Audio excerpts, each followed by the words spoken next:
सनातन धर्म में एकादशी का विशेष महत्व बताया गया है, लेकिन अपरा एकादशी को अत्यंत पुण्यदायी माना जाता है। ऐसा कहा जाता है कि इस व्रत को सच्चे मन से करने वाला व्यक्ति अपने पापों से मुक्ति और भगवान विष्णु की कृपा प्राप्त करता है।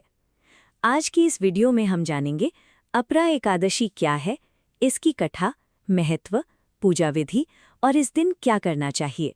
अपरा एकादशी ज्येष्ठ मास के कृष्ण पक्ष की एकादशी तिथि को मनाई जाती है। ये व्रत भगवान विष्णु को समर्पित होता है। अपरा का अर्थ होता है असीम या अत्यधिक, यानी ऐसा पुण्य जो अनंत फल देने वाला माना गया है। पद्म पुराण के अनुसार इस व्रत का फल हजारों तीर्थयात्राओं और दान के बराबर बताया गया है। प्राचीन समय में महिध्वज नाम के एक धर्मात्मा राजा थे। वे भगवान विष्णु के परम भक्त थे और हमेशा धर्म के मार्ग पर चलते थे। लेकिन उनका छोटा भाई वज्रध्वज उनसे ईर्ष्या करता था।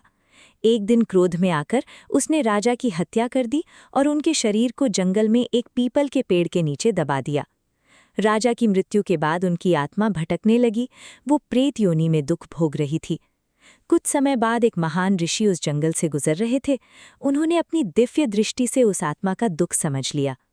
ऋषि में अपरा एकादशी का व्रत किया और उसका पुण्य उस आत्मा को समर्पित कर दिया। तभी से अपरा एकादशी को पापों और कष्टों से मुक्ति देने वाली एकादशी माना जाता है।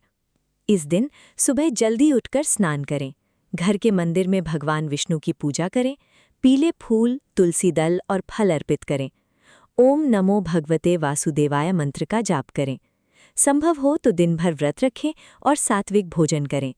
रात में भगवान विष्णु का भजन और नाम स्मरण करना शुभ माना जाता है। अपरा एकादशी के दिन क्रोध, झूठ और अपशब्दों से बचना चाहिए। इस दिन तामसिक भोजन नहीं करना चाहिए।